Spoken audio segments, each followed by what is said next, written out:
government. Yeah.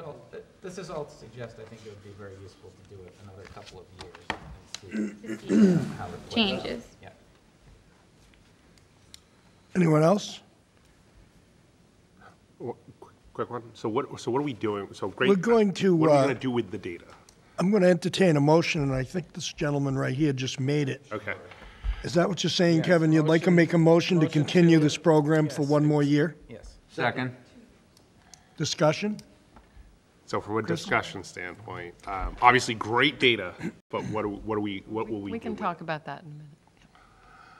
If I could just briefly Go ahead. say. Go ahead, Gabby. We use a lot of the data on a regional basis to inform our communities about youth substance use. So we do a lot of social media campaigning and marketing within our towns, and so that's one example of how we use it. We also use it strategically on how we want to address substance use within our schools. So we know that marijuana use and alternative cigarette use is increasing, so that's been embedded within our strategic plan. But on a school level, we work on a monthly basis with Whitman-Hanson Will to try to brainstorm ways to use this data, but we would certainly love the input of the school committee.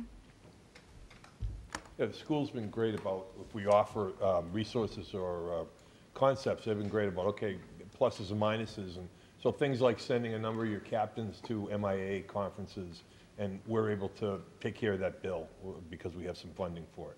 Or if we do a sports smart, we're able to bring the doctors in or whoever it might be, and again, and do those kinds of things. We're able to over the summer with Bridgewater State University, we're trying to train a lot more future teachers. We're also training a lot more athletic trainers, because we really see that one of the gateways into particularly prescription drugs is the athlete who's injured. And so that's a gateway that we need to kind of, it should be a protective factor because you're involved in sports, but when they get injured, it becomes very much a risk factor. But we should be able to give you certainly a litany of everything we've done in the last 3 years and what we have on the agenda for the next 2 years. Be happy to supply that. Jeff has something to add to. I would also hope that, in conjunction perhaps with your office, that we could create an educational program. I know Bob Rogers has spoke to it in the past with us, how a mind isn't fully developed, or brain doesn't develop until it's 25 years old. So even when they're younger, they may be of age to take a sip of alcohol, but yet it's more harmful and has more impact at the young age than it does to the older, more matured brain. Giving a student the most information possible and making them aware of all the risks. And I don't know that we do a great job with DARE in the elementary schools, going into the middle school, but then it sort of drops off. If we could somehow have something that could continue that education, I think that would be a wonderful endeavor. Principal Simonak? So just before, I wanted you folks to see the data. These guys have put together some great flyers, bathroom flyers, so when you're in the bathroom, using this data. 80% of your peers are not youth and our most vulnerable populations. So I think the data is pretty accurate. From conversations I have with kids, absolutely. As they get older, yeah, they're going to try different things. The one thing I do think is we've done, as a coalition, a great job on the opioid piece. I think our kids are venturing away from that, and they're scared, and the heroin piece. But there's new substances out there, like cocaine's making a refurbish back, and ecstasy's coming back, and those little things. And now marijuana laced with carfentanil, we're going to talk about that a little later, is a piece that scares the daylights out of us. But the data that I wanted you to see here before we did our marketing, and this was going to be our blitz between Thanksgiving and Christmas, and just put up signs and flyers about the data that we have, and really stress it's not your peers that are doing it. Not 100% of our kids are smoking pot every day. This is the percentage of kids that don't approve of that, and the parents. So that's how we're using the data as we start. Anyone else? I have a motion and a second. The motion was to continue on for one more year. We love what you're doing. Keep it up. I think 1 more year for the evaluation. All those in favor? Unanimous. Thank you, Gabby. Thank you, Ed. Thank you very Thank you for coming, and keep up the good work, as we all know that education in these instances is the best cure sometimes. Thank you very much. Thank you. Thank you. Happy to work with Whitman-Hanson. Thank you. I don't see where the police chief Yeah. Are the representatives from Whitman-Hanson Food Pantries here to accept the donation for Miles from Meals fundraiser? If everyone could come up.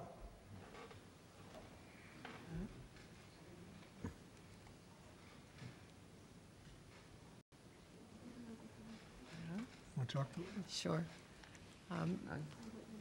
My name is Reagan Hayes. I am the president of the National Honor Society. This year, with our Miles to Meals run 5K, we were able to raise about $4,000 to go to the Whitman and Hanson local food pantries. There will be $2,000 going to each of the food pantries. I'd like to thank everyone in the community, all of NHS, all of the parents and families who helps to raise the money and donate and participate in the run. So I'm honored to give you this. Thank you very much. Thank you.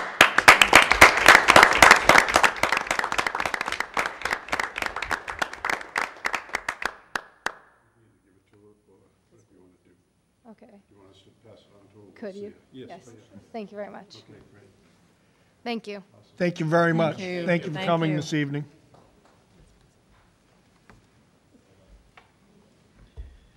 Okay. Narcan people. Do we have the police chiefs and the fire chiefs here somewhere? They were. Oh, There yeah. they are. I can't see you Sitting guys. in a You're couple of behind. chairs. There they are. You know. As you know, we were here with Principal Simonak, and we were discussing the use of Narcan and training teachers and administrators to use it. And we said at the next meeting we would be bringing back some of the town officials here, and we have Chief Benton with us. We have Fire Chief Greno, and we have Chief Mix from the Hanson Police Department. So thank you for coming, gentlemen. And whoever wants to be the volunteer spokesperson, jump right in. They're all looking at me. Jim, I knew it was going to be. You notice how they all took a step back. Everybody likes Yeah. firemen. That's right. We're actually the eye candy of the town, so. There were questions, I think, Mr. Seismack, that people had for us? I briefed the chiefs. I sent out an email saying that the committee, as we threw out our proposal about training staff about Narcan, you had some questions about liability, about disposal, you know, why, and is there any medical effects to that? So these are the experts in the field. I have some comments from Chief Thompson, but if, you know, Chief Greno, these guys can take it away. Well, since the last time, Tim, that we had discussed this right after the meeting, I think I called you the next day and said, all right, give me the skinny on this. You did. So can you give us a quick briefing on what you... Basically, we were in a safety meeting, and the discussion came up here about training the administrators in Narcan. And it's not the fact that we have concerns about the students using heroin or carfentanil or anything to that effect. Our main concern is the student bringing it home or from a neighbor's house, or dragging their backpack across like something, and they put it down on the desk, and the teacher wipes off that desk, and now that teacher is exposed. Or the gym teacher opens up a school locker door, right, and gets a face full of white powder or whatever. So our main focus is to train the administrators and the nurses on the use of Narcan for your staff. And if we have an unfortunate situation where one of the students does overdose in the bathroom or the bus or the field or whatever, then you have that tool readily available to you. Narcan, the only side effects to Narcan is if you push it too fast, it induces vomiting, which Chief Benton is well aware of from years ago. No, from years ago in the back of our ambulance, I warned him, and he stepped back. You can't overdose on Narcan. What Narcan does is it blocks the receptors. In it basically, in layman's terms, it reverses the effect of that opioid overdose. So I think there was a liability question on it. There really is no liability on your side because anybody who administers Narcan is covered under the Good Samaritan Act. It's no different than you using a defibrillator that's like on your walls right now. Questions, anyone? Mr. Boyce? Didn't that, so, speaking of that, Principal Simonak did mention about where would keep that. Would it be with the automatic defibrillators, and how do we keep it safe? And I think because it's a very expensive One of the piece. recommendations from I'm Chief sorry. Nelson, and I'm sure he checked with these guys, is to keep it in the nurse's office. Oh, because okay. AEDs are not alarmed, so. Yes, you know, okay. This could disappear. We haven't had an AED disappear, but we all have access to the nurse's office. My other suggestion would be keeping it in the trainer's room as well, so that we have one dose or a couple doses down in the PE area and one dose at this area, and then how we decide how it breaks up in the other schools if we decide to move in that direction. Excellent. But that AED piece is, they're not secured. They're all- Right, yep. Was the end of our last conversation, but thank you. It's good to clarify that. Anyone else, Fred? Two things. One is Kevin? a viewpoint, and another is right after our meeting last time, 6-month-old puppy being walked. Must have stepped on something somewhere, and thank God the guy got his dog to the vet in time. But there was a dog that was overdosing. And obviously the dog wasn't out doing anything malicious.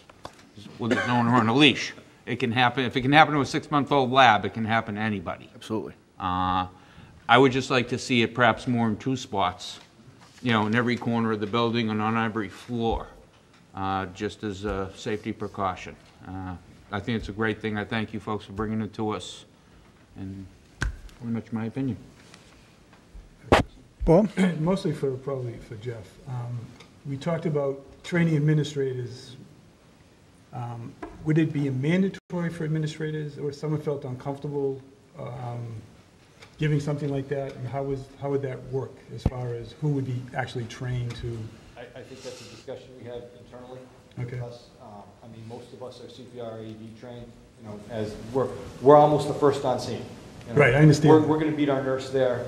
I'm getting older, I can't run as fast, but I'm quicker than Margaret right now, so. And Danny's a little quicker than I am, but, you know, that's something here. I think Lexi's already been certified and trained. She was trained a couple years back. Margaret would love to go through that. I think my staff, I can speak for them, they wouldn't mind having the tools just in case something happened. But I think the internal discussion amongst their leadership team would be key. So are we just talking about high school, or are we going to move it down to middle school?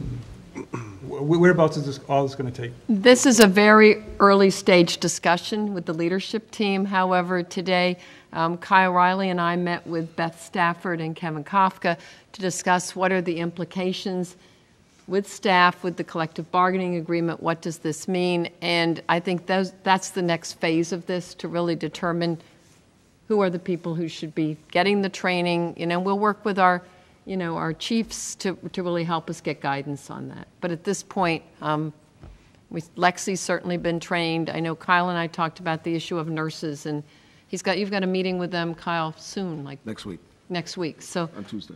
you know, these are things we need to be bringing up for discussion. Thanks. Kevin? Yeah, so the proposal is to have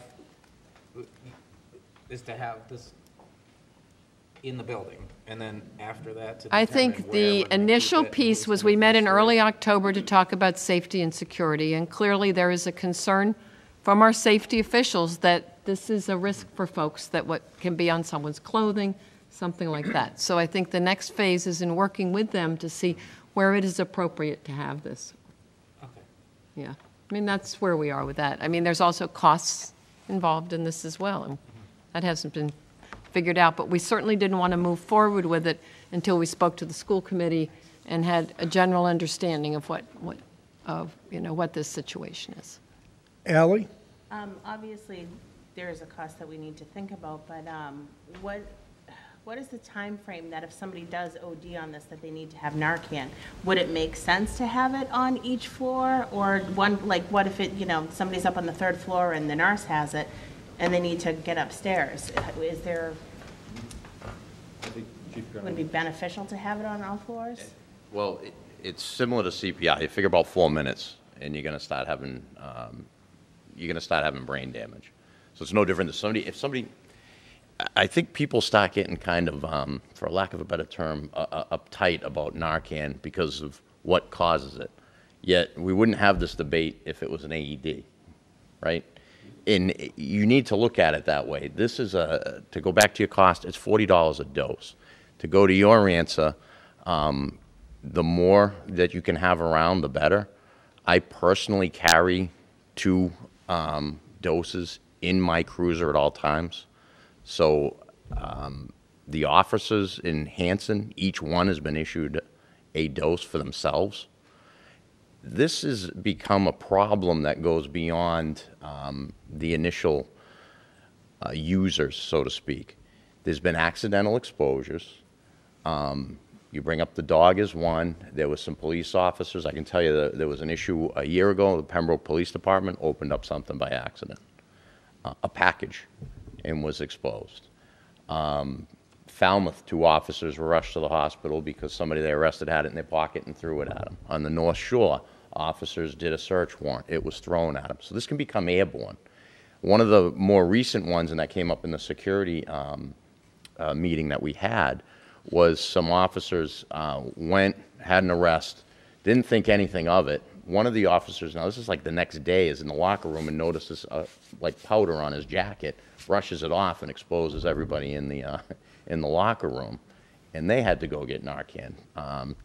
Chelsea had officers rushed. I get it, we're going into cars and things that your administrators probably aren't. But if we're being exposed at the level we are, it's going to be walking in your doors. So to me, it's a no-brainer to put some doses here. If you only want to let the nurses have it because they're the ones you're going to be calling for the CPR, because if you're going to start doing CPR on these people, the first thing we start to do after we start our initial ABCs is you give them a squirt. Even if you don't think they're a user, it doesn't hurt anything. So if you use 1 dose, it's $40. It only adds a few seconds to your CPR time. If that doesn't work, we usually give them a 2nd dose because the carfentanil and the fentanyl are so potent now that what we used to use 1 dose is now taken 2, 3, and 4. We've had some 6 and 8 doses that are being used before it reverses. So I would put it, in my mind, it's going to go building by building. I would give it to your nurses. I would give it to any of your trainers. I think I know you're going to get into a union issue, but probably your phys ed teachers should really be concerned with that. Anybody that's going to be around not only your student population, but the rest of the population that comes in here. One of the main reasons I started carrying my own dosages, I work sometimes at Foxborough, at Gillette. There's 65,000 people. I guarantee you somebody walking by me on any given event, never mind the concerts, but even a football game, somebody is a user. Somebody's probably carrying that.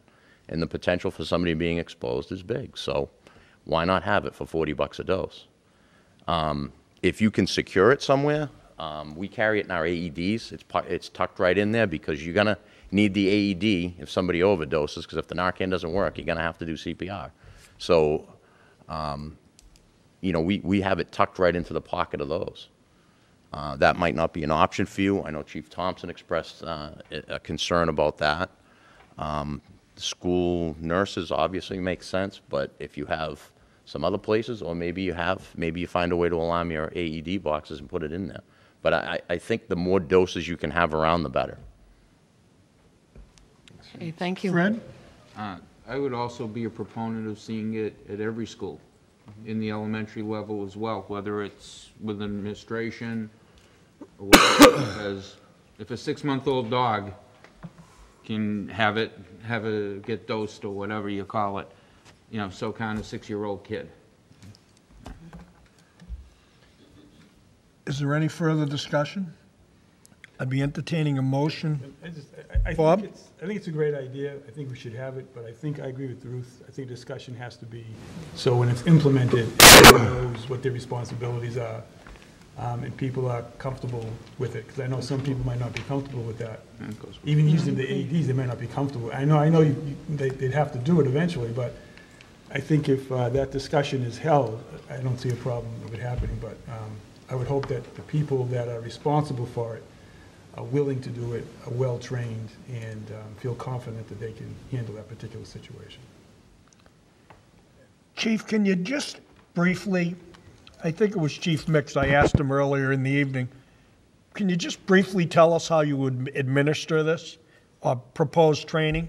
Because it sounded to me like it was pretty easy. It comes in two different ways. One of the ways you can buy it, it looks like a syringe, and it has a An amateurizer. Amateurizer. I can never say it. Big fancy words. It looks like a foam pyramid at the top. The ones that we started using, if you're familiar with Flonase or a nasal spray, that's all it is.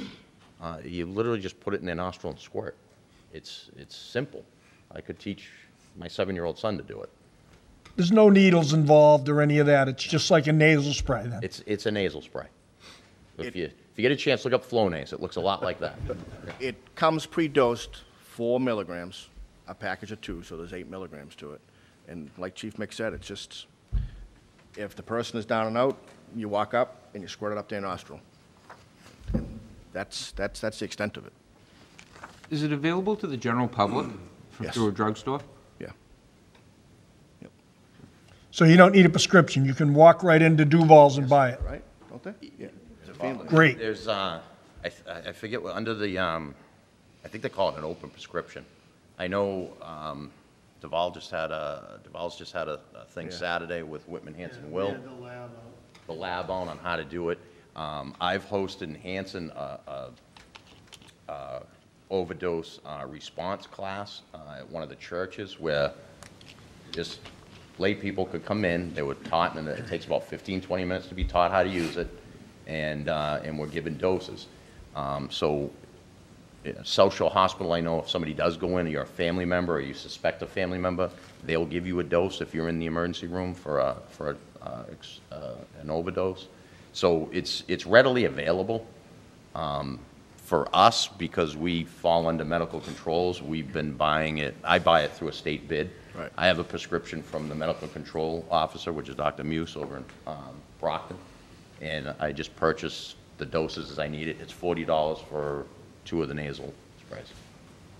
And all 4 departments have personnel that can do the training. So our departments would take care of the training in the district within reason. I guess the motion I'd be looking for would be to move forward with what we've spoken about tonight under the guidance of Ruth Gilbert Yeah. Whitner and The leadership Principal team. Simonak and the leadership team in giving them the opportunity to move forward with us. So moved. Second. Further discussion? Would that encompass eventually going to the elementaries and middles, or? Well, the leadership team includes elementary, middle, and high school. Actually, what we've done this year is we've had our principals really step up, and we have Jeff representing the high school, George is here this evening, George Farrow's representing middle school, and Julie McKillop elementary. And it's really worked very nicely in how we've organized drills, how we've organized this conversation about Narcan. So I really see working with the 3 principals and the leadership team, we'll be able to move forward with that. I just want to make sure the motion does encompass moving forward. I think we understand the risk is universal, so, yeah. Any further discussion? All those in favor?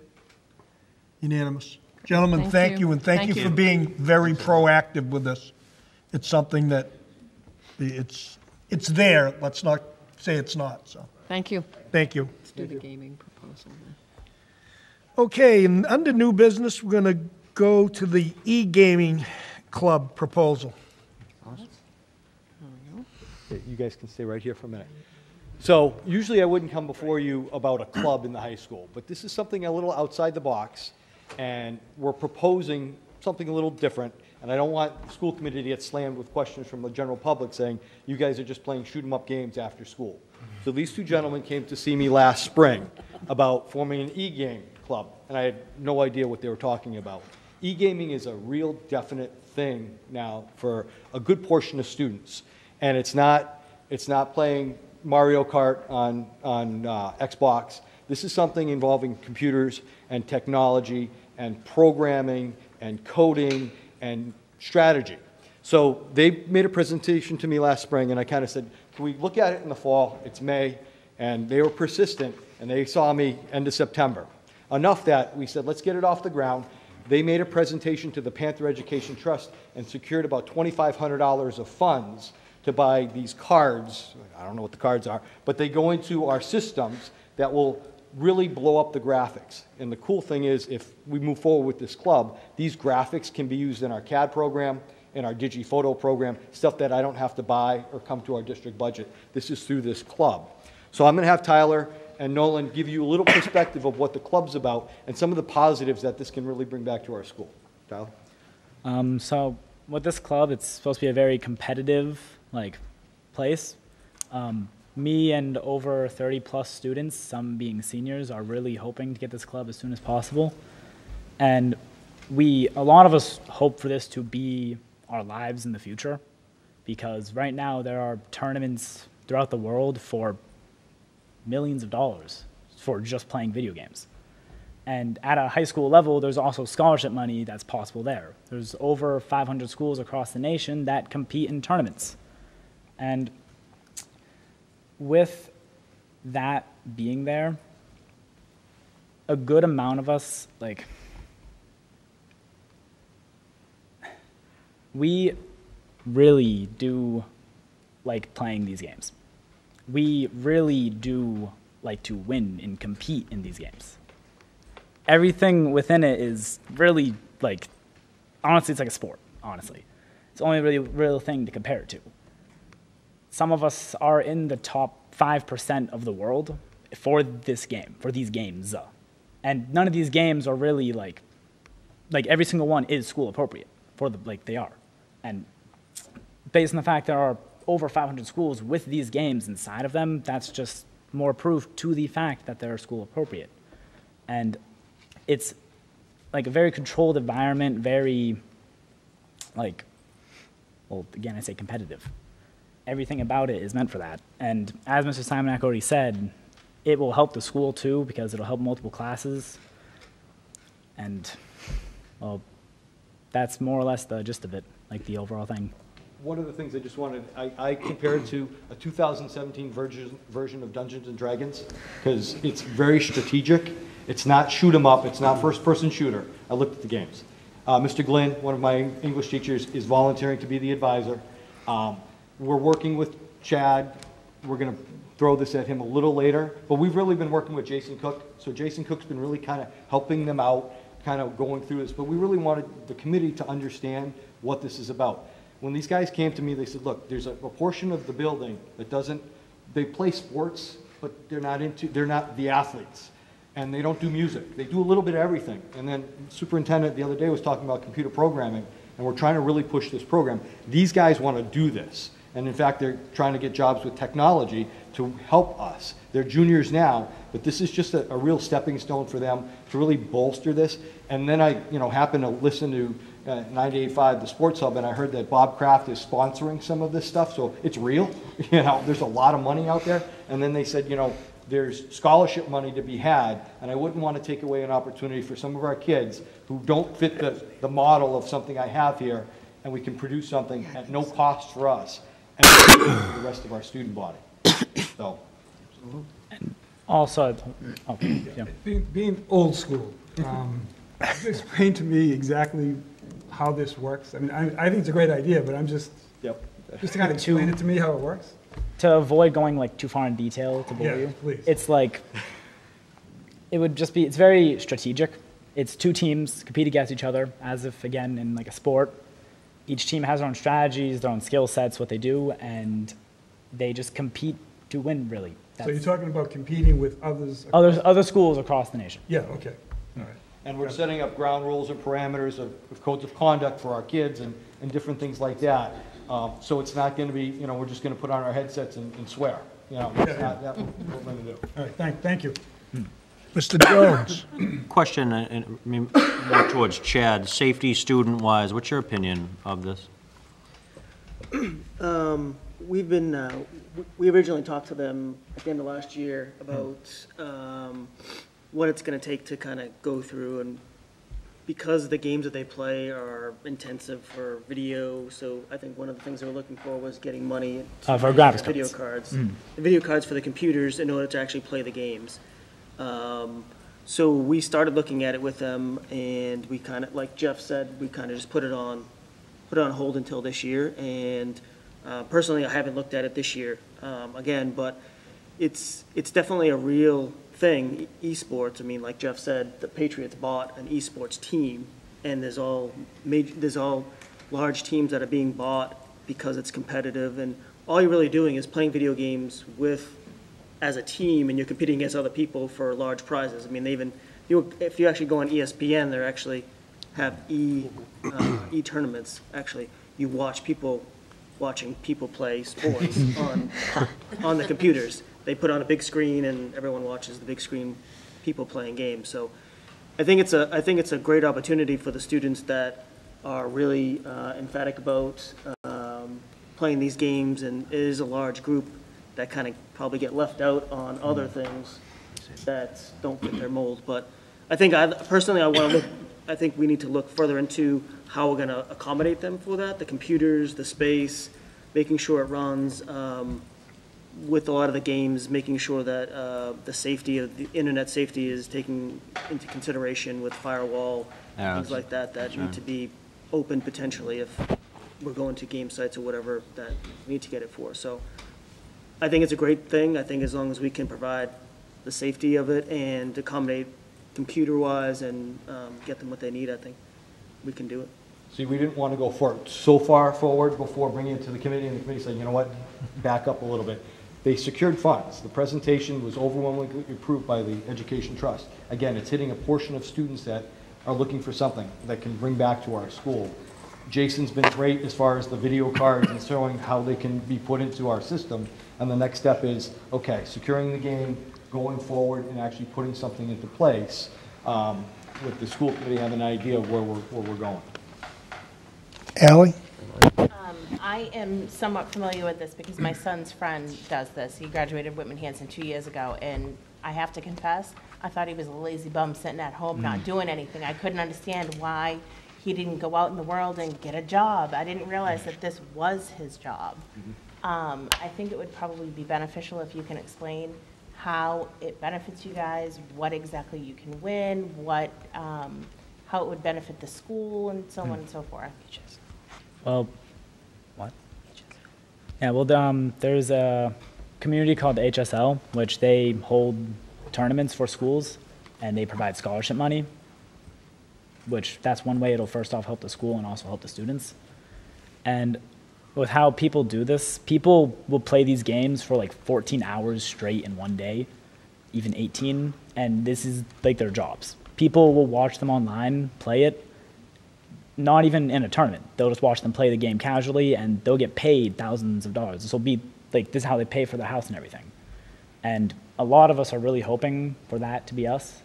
So, So we're starting somewhere. Yeah, this would be the beginning of, this is what we hope to be our beginning. We had a senior that graduated last year and was really talking to me about putting a lab together and this, and I was like way out of my league. But he was doing this at home, and when he presented to his English class what his job was, he was making $15,000 doing this. He had corporate sponsors, he had all this stuff, and the kids in class were like, what are you talking about? This is real stuff. And I think what these guys want to do is find themselves a career. This is an opportunity, a stepping stone to look at that. And and this is just these two. There's multiple. And when they start talking, when we've had our discussions about what we need, they're so in tune to the technology, and it's so awesome to know that our kids know so much about technology. And we're not providing it, so I want to give them a stepping stone to have that opportunity. Fred? A couple different questions, and I'm also just doing some research here real quick. About $7 million of e-gaming scholarships available. When you say that it's e-gaming, and I'm sort of answering some of the questions, League of Legends, Overwatch, can you explain what type of games that they are that you play? How many people on a team? What do you have to do to win? Just trying to sort of grasp, that concept a little bit. And also then I had some questions as far as what type of horsepower you need out of a computer. So it's got to be more than just a graphics card. Well, actually, we looked at the specs of the computers for the ones in room 331. They do have everything that we need, with the exception of the graphics card. So that's why we're looking for that. Okay. So for the horsepower question, that's what that is. Okay. And then for the other questions you had, it varies depending on the game. The two games that we mainly intend to play are League of Legends and Hearthstone. League of Legends being the most played video game in the world with over 67 million players daily. It's very like, it's 2 teams of 5. So it'd be our high school versus our high school, 5v5, and they just, to not go into too much detail about the game, it's you have your own role on your team. If you complete that role, then you help your team and you push to the enemy's base, and if you get there before they get to yours, then you win. Okay, so not to sound stupid, you have a role. Like, I mean, I don't game. I don't know what this is at all. Sort of like, there'll be like mages, which deal damage for your team. There'll be supports, which like heal. Then there are tanks, which will take damage for your team. So those are the roles, and that's for that. But the other game is Hearthstone, which is a card game. And it's only 1v1, so they do have 3v3 sometimes with 2 people helping you. And with that, it's just you create a deck of cards, and the enemy creates a deck of cards based on a catalog that you could choose from.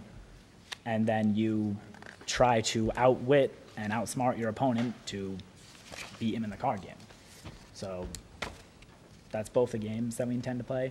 We are sort of hoping for other games, but that's something that we're looking at for in the future to be talked about. But those are the 2 games we want to mainly focus on, and that's what they pretty much are, to avoid going into too much detail, because there's a lot. Those are the 2 games I vetted, and I'm comfortable with my kids playing. It's, again, not shoot 'em up, not gambling, not anything like that. They're comfortable that there's no age. I feel comfortable with a 14-year-old and an 18-year-old playing this game in the building without much.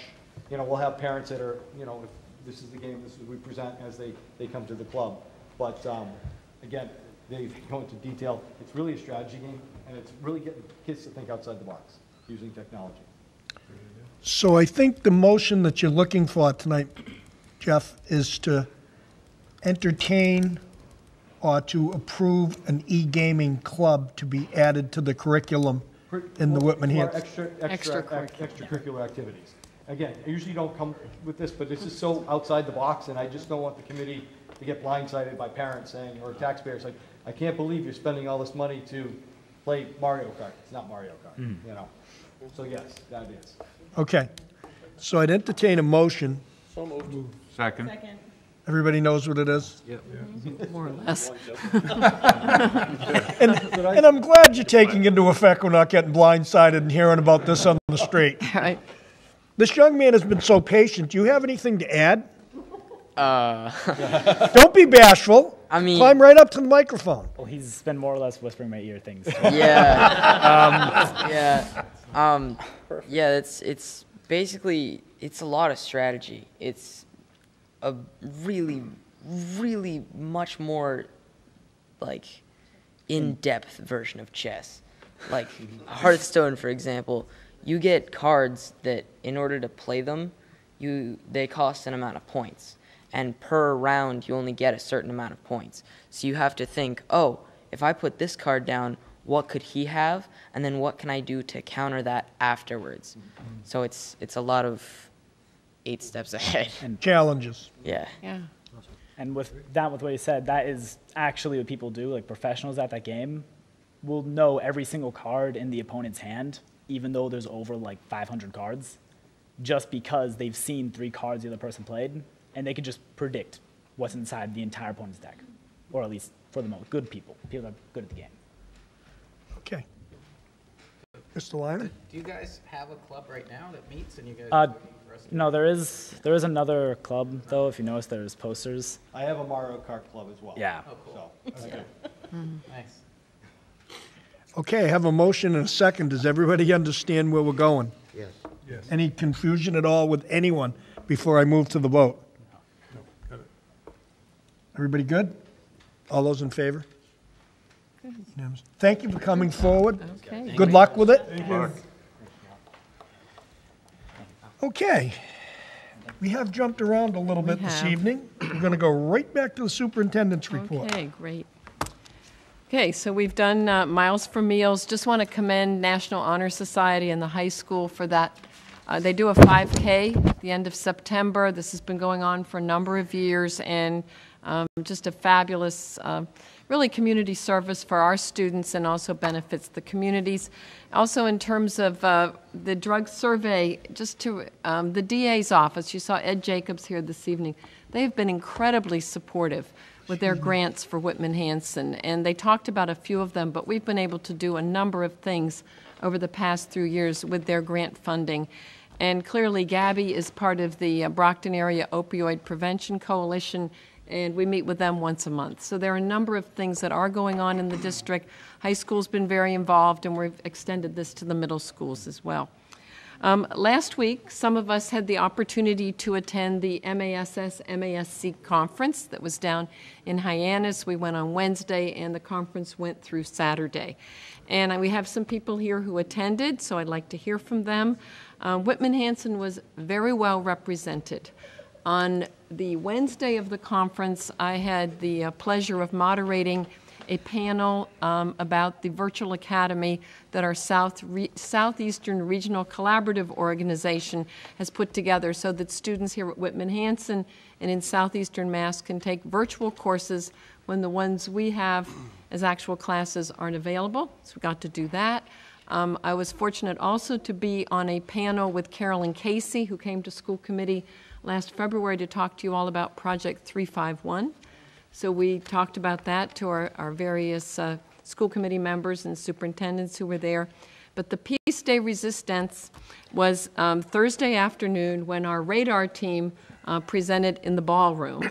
And very fortunate, many of the panel members are with us this evening. Chad Peters, who was on the radar pilot team, Jeff Simonak, George Farrow, Kyle Riley, myself. Brian Seelig is also a member, not with us here this evening. Christine is on the committee, but she was in Arizona, so she couldn't make it. But it was really, I think, a very positive experience for us as Whitman-Hanson. Bob was the moderator, to be able to talk about how we've done our strategic planning, built the plan, the 3 pillars of success, and then linked it to the data that is sent to DESE every year, and how we're being able to use those radar reports, our strategic plan, to really make sound budgetary decisions and really try to move the district forward. So that was, to me, really the highlight. And when we went to the reception afterwards, that was sponsored by Murphy, Hesse, Toomey, and Lehane, we were stopped by people who said, thank you for that presentation. That was really helpful to us. So I want to thank the folks who were here this evening who were part of that. But clearly, Whitman-Hanson's presence was known at the conference in Hyannis. But we also had some committee members there, and I know Steve was there, Chris was there, Bob moderated. If there's anything you all would like to add about the conference, things you heard or saw that were helpful to you. Chris? Yeah, I thought it was helpful, right? So to speak with some fellow school committee members from other districts, regions, I think it's interesting to understand some of the same challenges that we all face. So I think that was helpful. I think the keynote, Bill Daggett, he was good. You know, he was thought-provoking, so made you think a little bit about where education is going relative to, say, technology and innovation. And you know, I think one of his points was education continues to really improve, but if you look at what's going on in the world around us, it's really hard to keep up. So I thought it was really well done. Well, I'm glad you were there. It's great. And Steve? And, you know, also tandem with Chris, I was with Bill Daggett, heard him speak, and that was really excellent of what he presented. I know there's a lot of data and facts that came along with his presentation, but I thought it was all very interesting and a broader perspective, especially working in the computer world and hearing stuff like, what's the next thing? You know, I just glimpsed over at Mr. Small's tablet for just a moment. I wasn't really staring. And I noticed an ad come up on the side, and that's because of what he had done probably prior within that window or browser or whatever. Please tell everyone I was doing the research on the You would be, gaming. but It wasn't. It wasn't Narcan that came up on the side. It was something else. But anyways, and speaking of that, this was my third year. I started off with in a class with Kyle Riley with the social emotional. You know, I really take this under my wing. I think you all know I have nieces and nephews. They've all 20-somethings now, so they're all done in public schools. I've seen all of your families or heard about the different families, be it the Lynhams or whomever, and even my own family who had gone through schools. Just knowing and understanding and just to continue to learn about this social emotional, to me, is just huge. I would hope in 2018 I could be able to become a foster parent or something, single foster parent. Life moves on after your parents are gone, and you know, it's a whole different life when the 20-somethings are all growing up, and I'm going to become a great uncle next year. But it also gives me pause for saying I want to be able to continue to do things. Along that same line, and we talked about it tonight, and we've talked about it at other meetings, was going to the general session for the opioids. That was tremendous. The Learn to Cope founder, Mrs. Peterson, she actually is a mentor to one of the security officers I work with at the JFK. Social emotional things that I went to. It really, for me who's been in the business for a while and do this every day, it opens up my eyes. It starts conversations with my colleagues, and it really gives us a little pause as we're looking at programming for next year, where we're going to put it, how we're going to support it, how do we reallocate and use some of that data from Radar to make sure that we're doing it smartly and not just doing it to do it, and make sure that we're reaching all kids. I was having a conversation in my office this morning with a family, and it was really around we really look out for those kids who are on an AP track and could be our valedictorian, and we really look out for the kids always in every district. I'm not just saying Whitman-Hanson, that have noticeable disabilities. Like, it's obvious to us when we walk up that we'll say in a wheelchair or have some kind of stress in their life that you can physically see. And it's really the emotional piece that you don't know exists. We saw some pretty powerful videos and some pretty powerful speakers in Hyannis that I kind of drew my attention at. And let's not miss those kids in the middle and make sure we're attention to detail with them is just as good as everyone else. So that was my takeaway. And Bob, you were able to attend as well? I did School Committee Laws 101. The Attorney General was there, and there's been a lot of law changes as of October 6th of this year, having to do with open meeting law violations, school committees having getting into discussions with each other and sort of entering into deliberation, but bordering on that, and the do not reply rules. And basically, you cannot deliberate with each other, period. Even if you put do not reply, it means do not reply. Now, there's no thing against 6 of us or 8 of us or a quorum of this committee all being at a house party. Long as you're not talking about anything that goes on in this district, you're not breaking any rules. But if you do, you are. And when we get to Radar, there were several other things that went on with Laws 101. In fact, I brought a packet back. I'm going to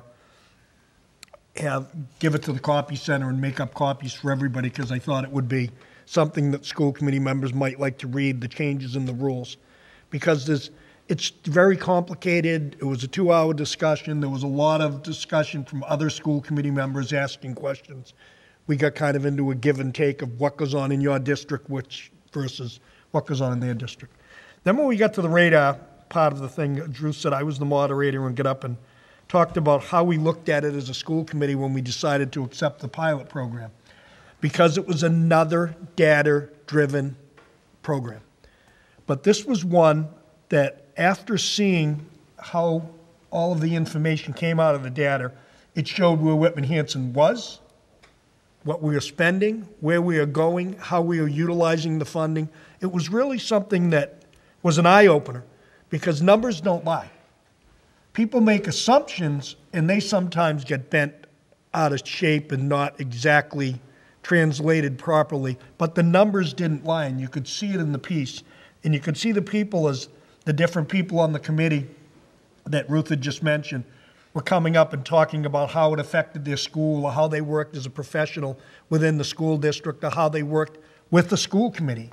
You could see that the interaction was tremendous. And it showed the people, as we were talking to them, you could see them shaking their head, yeah, this happens in our district, yeah, we're confused with this, yeah, we don't have enough funding, because the same subject came up time after time after time and again. We're operating on the theory of do more with less. And we talk about this all the time when we set our budgets. But after we get through the meeting, we had several sidebar, with different people that were from different districts saying the same thing. And we're not alone. When we say this, when people are watching, they might think, well, the school committee's always saying they have to do more with less money. It's the truth, but it's not just here at Whitman-Hanson. It's in every school district just about in Massachusetts, depending on whether you're urban or suburban. It's something that's across the, it doesn't help any, but it's there. So it was nice to be able to bring it up and show other districts and highlight what the problems that we have and see that we're not alone in this. So I thought it was great. It was really good. Yeah. I think it's a well-done conference. They do, I think, especially good job with keynotes. Really high interest, and it was a very diverse program.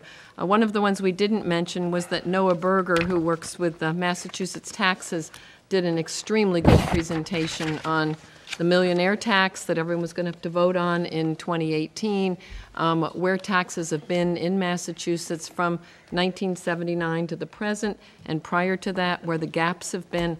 And we asked today, Tom Scott, who's our executive director for MASS, we asked for that PowerPoint. And I think that's something you all would probably find very, very interesting, because it gives you a lot of sense of what's happened with finances over time. So overall, it's just a really good conference. So I hope next fall, maybe some of you who didn't get to go will be able to do that. And those of you who did can go back again, because I think it does have huge value. The next thing is I've asked Kyle to talk to you, and this is something we have a revised agenda, so I hope you all have that. One of the things we talked about when Kyle came on board was the fact that we do and are required to have a Parents Advisory Council for our parents of children with special needs. But typically we've had low attendance, it's been challenging to get people here, and that's one of the things Kyle has been working on since he came to Whitman-Hanson. So I asked him to give you some information on where we are and where he'd like to see that go. So thanks. Sure. So when I did get here, I met the one parent who was actively involved, and there was other parents streaming in and out, and really talked to her about what's our plan, how do we get there, we got to get information out to parents. This is a good resource for us to do it. In my experience, that you either have a very, very high enrollment in CPACs, and sometimes that's good or bad, depending on what their philosophy is, or you have it almost non-existent, and so you really got to build that piece. So there are people out here in this district who have already stepped up and have said, I'd love to be part of that. When is it? So I really wanted to get that message out. Is we've decided that the second Tuesday of every month, we'd be meeting for the CPAC here, 6 to 8 at night. We have speakers on a regular basis. Really, the job of the Special Ed Parent Advisory Council is to advise the school committee, so to come to a school committee meeting once a year and talk about special ed programming that affects their children with disabilities, and make sure that you hear from a parent sense of what's going on. And I go to all the meetings, I always have. It makes a lot of sense for me. It informs me on a monthly basis. It's important that we support that group, so they have an opportunity to say, geez, we'd love to have a speaker on autism, but we're not a group who has funds. And so it's kind of my responsibility at that point to make sure we find the people that can support the group or fund it or whatever we need to do to make sure that that happens. And then we advertise it. And so our first meeting in October really centered around talking a little bit about transitions in special ed programming, but nothing specific, and just they were very curious about that piece. but also about how do we get more people involved so we're a stronger group and we have a voice in the district. Some parents really stood up. They started a Facebook page that they control. They control which people are on it so it doesn't get out of control. They plan on putting community service things out on that, supporting each other. We talked about not only having the meeting once a month, but the potential of, in the future, in my last district, we started one that I went to every month, but in between that meeting, they had a parent support group. So if you have a parent with a child with a like disability and you feel like that's just the way you need to talk things out and create less stress in your life and have a partner in that, then that is an opportunity that I wouldn't go to, very purposefully wouldn't go to, so parents could talk about their children. So it's something that goes on in every district. If you went to any other school district or a school district's website, you'd see it up on their website. We're developing that a little bit more, that it's in a good place that's easy to get to. You can find it on our website. We talked a lot about tweeting. We sent out today a message on School Messenger to make sure parents know about it. We're hoping to really talk to the principals about putting it on their tweets and get it out a little bit per school and making sure we're doing our best to try to build that group. Typically, I would say 20 or 30 parents is where you can get to. So we're at 1 or 2. We, last meeting, got 6 to 8 out. My guess is we'll get to, in the teens this time, and we'll, as long as the speakers are good and we continually grow, it'll be a positive thing. This month, we are required each year to do the parents' basic rights, so they know what to expect and what the laws are around special education. We asked our law firm to support us in that, so they're coming in to speak Tuesday the 14th, next Tuesday, from 6 to 8 here in the library. So anyone's invited. You don't have to be a special ed parent to come. Usually it's focused around those things, but it is an open meeting for anyone to attend. Great. And I think it's important, I'm really excited that this is building up. As you know, when we get to budget time, much district resource is special education. So it's really important, I think, for all of us to be well informed and also to make sure that our parents are involved as well. So I appreciate Kyle's efforts in really working on getting this up and running. If I could just add quick to what I left out was, sometimes you go to these things and you hear the complaints. Other parents that were here just were so satisfied with their journey through the school system, and they all had a bump in the road somewhere, and they felt like it got fixed okay, and they've gone on and done really well no matter what school they were at. And it was nice to hear. Sometimes you come into a district as a new person coming in, a new administrator, and you hear the onslaught of complaints on the district, and how are you going to fix all these complaints? And it really wasn't that. It was really supportive from the start, and they're really pleased with their school system. Great. So throughout the year, you can report back to us on how this goes. Great. If I wanted to refer some parents, and they may already be involved, I'm not sure, but I do keep in touch with a few. Can they find it right now on our website? It's on our website. I don't know how pronounced it is, so we got to make sure that, I'll talk to Chad about that, and we can make sure it's right there for them. They can always call our office. Okay. We'll have all those details all the time, but I didn't care what day of the week it was or what week it was, but we decided that some parents had some things on Wednesdays, there were some things in the community on Thursdays, that we'd pick the Tuesday, and we'd keep it consistent the second Tuesday. That way, everybody always knows, oh, second Tuesday, we're coming here. So you didn't have to go find it once you came once. Great.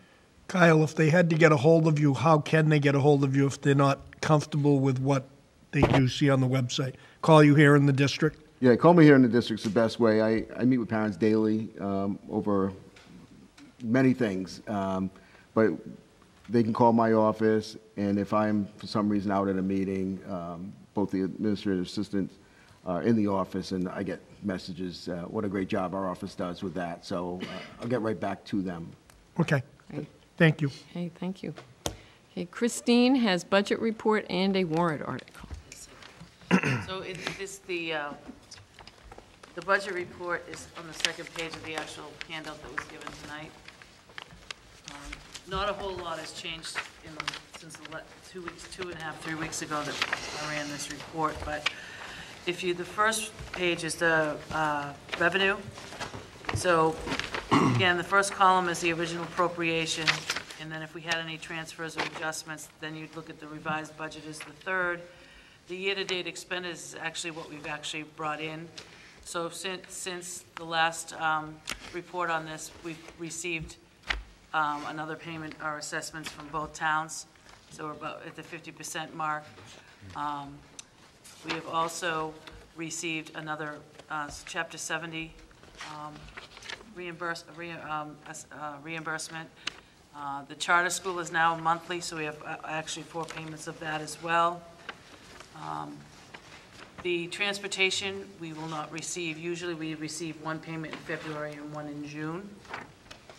And then again, if I want to bring to your attention again, the interest income account, we have 4 months worth of interest, which is just under $25,000. David Leary will be here on the December meeting to report out where we are with that. Is there any questions? To follow up on that, Christine, I just think it's important that the committee knows that today I met with the auditors. We are under a complete audit, and it's good to let the public know that we have an auditing team that we hire, an outside firm that comes in and audits every single thing that goes on in this building that has to do with funding. And then they have me come in and they ask us about 20 questions. I spent about 45 minutes with them today Appreciate that. to make sure that everything that goes on is up to snuff. So David, I believe the man's name is, Donald, from the auditing firm, will be coming in to give the committee a full report. Dan. Yeah, Dan. I knew it was a Dan. Begins with a D. Probably January, probably, hopefully it'll be January, because we're on the same Yeah, time. they said it was Dan. I couldn't remember if it was Donna, but he's going to be coming to give us a full report. But that's coming to a conclusion. They were in the, Yeah, they've done all their investigative work and all their testing and, so forth, what they need to do. They did some in late spring, and they wrapped up today, so they need some time to decipher that. so that's going to be coming to you, and it has to do with all of these reports. So the second one is the actual expenditures, and the couple of major things that have happened is just 2 more payrolls has happened since the last report. So you'll see the first column is the original appropriation, not requested any transfers as of yet. Third column is the revised budget if there was a transfer. The fourth column shows you the year-to-date expenditure, which is the actual money and/or checks going out the door. The fifth column shows you what's encumbered for either a service or product that hasn't come in yet that we haven't paid for. And the last column shows you the available budget. And once again, they're divided by school and then district-wide.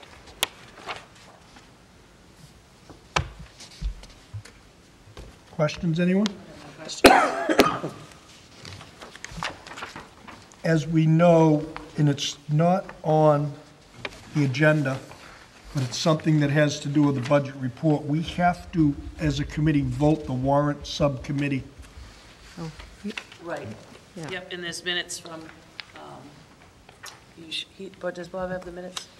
I have them on the very last page. Very last page. Make a motion to approve the warrant subcommittee as presented. On October 26, 2017. Yes. Second. Discussion? And there's warrants here tonight, I don't know if they've all been. All those in favor? Thank you. This is another Law 101. That's right.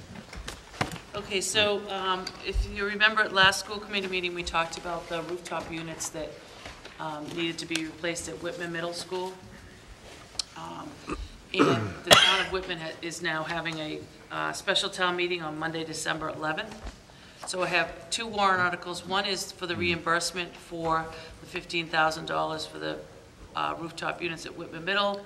It was brought to the selectmen, and they had already approved it. We spoke about that at the last meeting, so I'm going to ask that you vote that so we can go on to the special town meeting in December. The second warrant article I have is regarding the closing of McQuon School.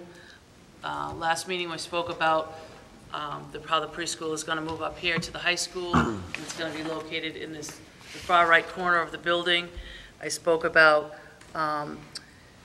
the outside door entrance, interior doors between each of the rooms that are going to be for preschool, talked about the upgrade of the LED lights, and also how the movement of moving those teachers from that classroom to the 3 classrooms in the opposite corner, the same corner in the back of the building, that are now technology rooms that will need to rip up the carpet and take out the computer wires and put down VC tile.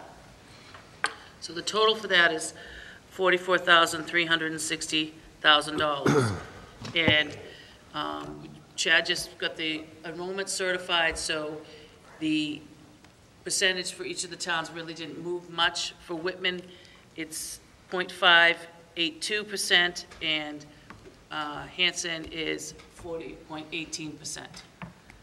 That being said, we're a warrant article for the preliminary, as you can see, for the preliminary preschool movement up here of $26,536 for Whitman, and we, Ernie and I and Ruth are on the agenda for the selectmen's meeting on Tuesday night at Hanson. Talked to them about this. They didn't think it was going to be any bit of an issue since they don't have a town meeting. We've done this before. We go before the selectmen and they give us their blessing, and then we put it on the annual town meeting. Okay, we're going to do the Whitman one separately. I'd entertain a motion to... Can I go back to the Whitman one? When I read the Whitman one, Christine, and it says Conley School? Oh, that's... That shouldn't be in there, No. I don't believe. So No. before you vote it, I think we need to fix that. That came right from... Thank you. Okay, the first one is to see if the town will vote to raise and appropriate $15,000 to fund the capital cost to replace 2 rooftop units at the Whitman Middle School. They are no longer working and need to be replaced. That would be I'm looking for a motion. So moved. Second. Discussion.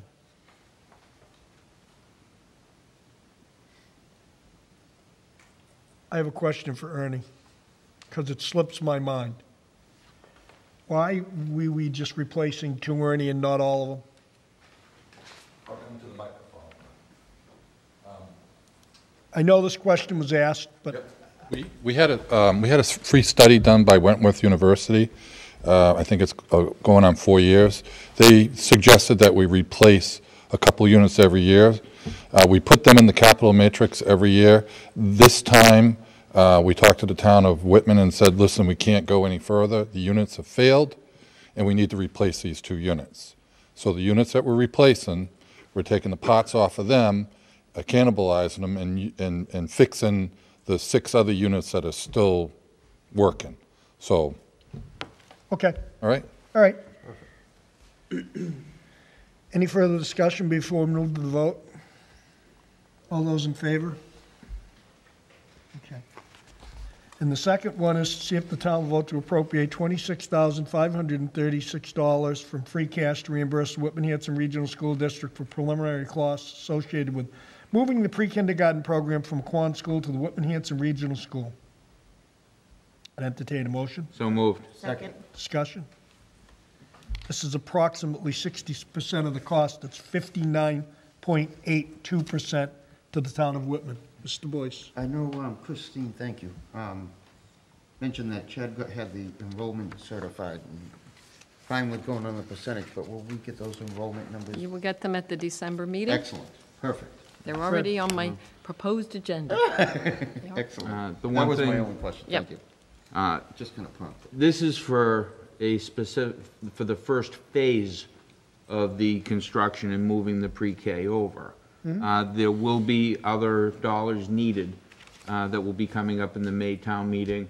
We're hoping to have a cost estimate to be able to give to the town at the special in December so that the town can know the full impact. Yeah. But this is only a partial impact of that, and we just want it just understood so everyone's on the same page. Well, part of it is also, it's fairly unique in Whitman to have a fall town meeting. They usually don't. Hanson always has May and October. Whitman usually just has one and they get it done that way. So the operation is a little bit different. That's why it's coming out in pieces. But they will see a full impact. Yeah, so just so the public doesn't think that it's only the 26,000, it is No. going to be higher when we get into bathrooms. And This is other just a lights and certain stuff. piece of it. That's right. Yes. Everybody understand? Any further discussion? All those in favor? Unanimous, thank you. I have one more thing I would like to mention. You know that I've been working on looking at alternative health insurance. I will be meeting tomorrow, actually, follow up with NFP about forming a joint purchasing agreement. But in the meantime, I went to the steering committee for Mayflower Municipal Health Group, and they are actually having a meeting on Thursday, November 30th at 9 a.m. at the Mont Ponce Inn in Halifax. They're going to be serving breakfast. And they're going to talk about important health issues, topics, not limited to the overview of how they set the rate, their process, strategic plan discussion for 19 and beyond, and solutions for municipal employers. We will need to have a count by November 16th, so I'm going to ask Michelle to send you out an invitation, but I wanted you to be aware of what it was. I think that this is going to be a very informative meeting. They've talked about the strategic plan for FY19 and how the overview of how they actually set their rate. So I think it'll be very informative to any and all of you that are able to make it. I know it's at 9 o'clock in the morning, but they will be serving breakfast, and they wanted us to reach out to all of our members. Okay. Okay? Thank you. Thank you. Questions for Christine? Thank you. Ruth? Great. Okay, the last thing I have is really related to succession planning. And it's what happens anytime as people move on and do new and different things. I first drove to Whitman-Hanson in 1994. Little did I know what that was going to evolve into, how much I would grow, how much I would learn, and never in a million years, when I pulled up to the old high school, did I ever think I'd be superintendent of schools. So it has been an incredibly interesting 24 years. And I care deeply about this school district. And so because of that, I think it's important for us to look at what's going to come next. As you know, this year we've had kind of an unusual arrangement in central office. I think to the surprise of many of us, we had the unexpected resignation of Pat Dillon. We have Rosamond Dorrance, who was with us back in the 90s here as an interim. And as a result of these many changes, it's made me think long and hard about what am I going to do next. My contract ends in 2020. However, I find it unlikely that I really want to live through another permutation of MCAS, which is coming up before we know it. And after giving it a tremendous amount of thought and really looking at the talent in the district, I really am looking to retire probably around mid to late August of 2018. At this point, I think it would be important, based on what we do here, to make sure that whoever does come in new does have some transition time with me to see how we do things here and to help with that. So that date is kind of tentative at this point in time and certainly would be worked out with the committee as we move forward. The other reason that I'm talking about this at this point is we have an opening for an assistant superintendent. I don't think it's really fair when I know that I'm going to be leaving for me to be the person who would determine who the next assistant superintendent would be or to recommend that person to you. I really think that should be the job of the newly appointed superintendent. So the reason I wanted to do this tonight, even though it's November and we're talking about something that's going to happen 9-10 months from now, I think it's important to have us all think about how we want to go about this in terms of search committees. Back when John McEwen retired, his position was filled first, and then we worked together to fill the assistant superintendent position. But I wanted to bring that out to you because I do think it's really important that we keep this district moving forward. I think a lot's been accomplished, but I think there's still a tremendous amount that still needs to be done. And just care so much about this place, I think we ought to start now in terms of moving forward. So it's important for me to mention that to you all. We've got a really busy year ahead. I'm committed 100% to seeing us through this year and to getting us off to a good start next year. I also have a grandchild on the way that I had never anticipated, and I know I'm going to be needed. So there's also a great incentive here as well.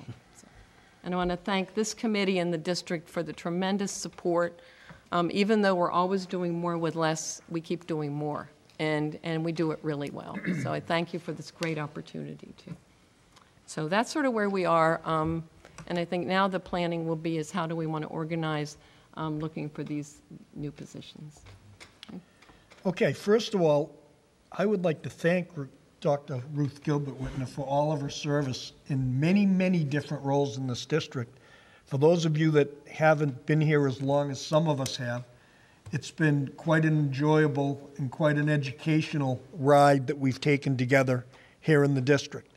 And so I'd like to thank her publicly. She's done a fabulous job. And just the fact that she's notifying us with enough time, and I'll be giving you in a moment my recommendations and our recommendations on what we should do for a committee. But she has accomplished many, many things.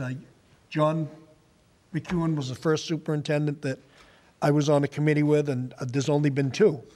Thank God there's only been two, because the superintendent's shelf life, by the way, Masco tells it, is 2.87 years. And both of these superintendents have been here a long time. So that says something about the Whitman-Hanson Regional School District. So thank you.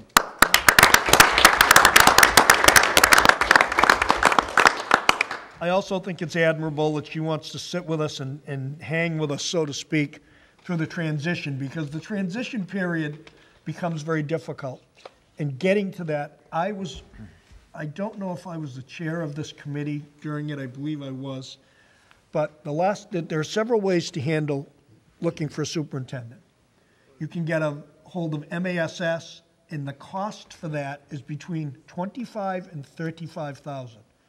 I've done a little research with it, and a lot of school districts impanel a few school committee members, the chair, a couple people from the public, some of the administrators that are currently in the building, a teacher or two.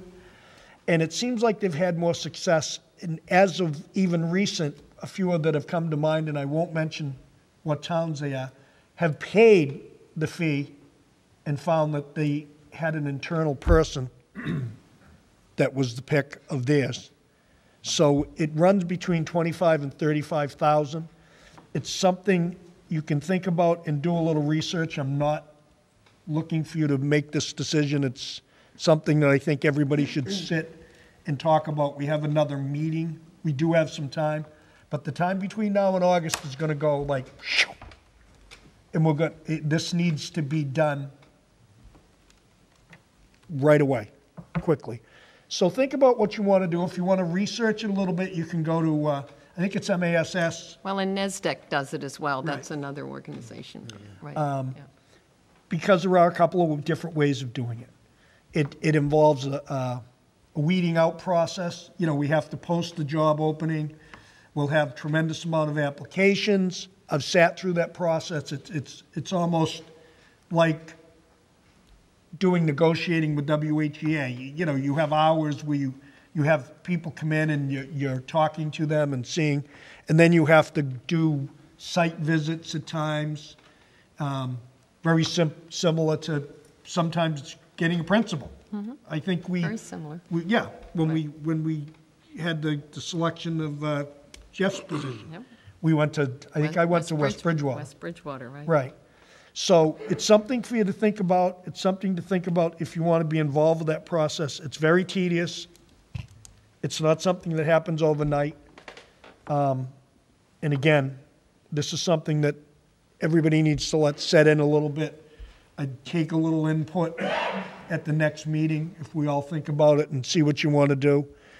I think to spend $25,000 to $35,000 might be a little much when I think there's some people in the community and people right on this committee here that can make that determination. And obviously, Ruth's going to be with us, and you know, we're going to move forward with it. Robbie, do you have a question? Well, wait till next meeting. I was just going to ask, do we have the option legally? I know in the municipalities they do, but I don't know for a position like this.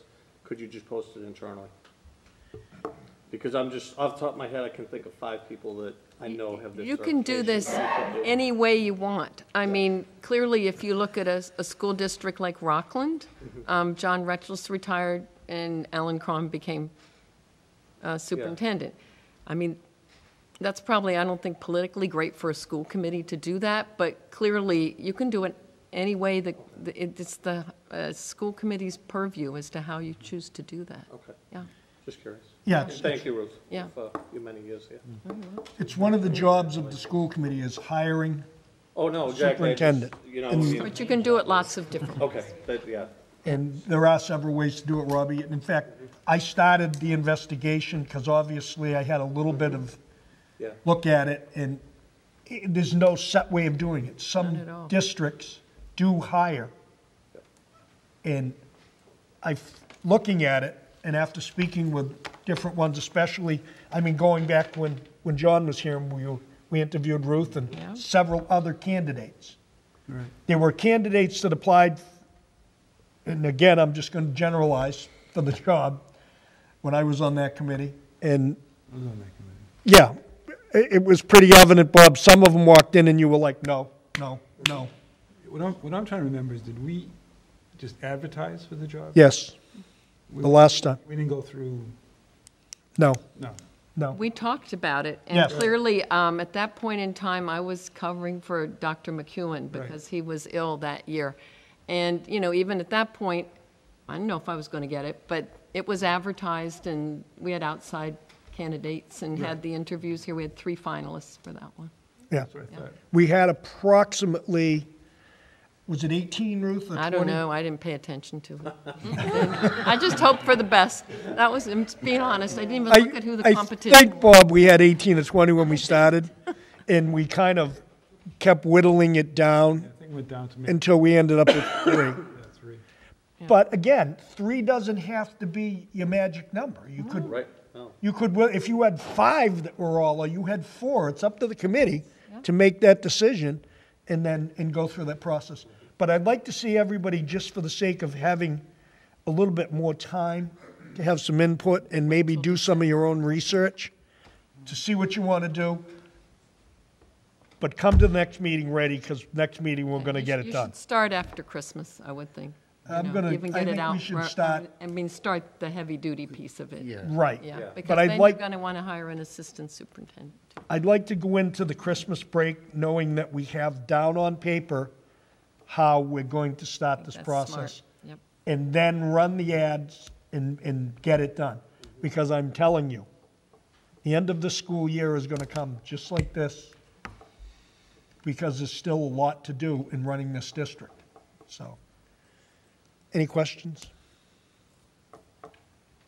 Again, thank you, and Ruth, thank you for your service. It's been- Oh, I'm still didn't- working. It didn't go unnoticed. I'm still working.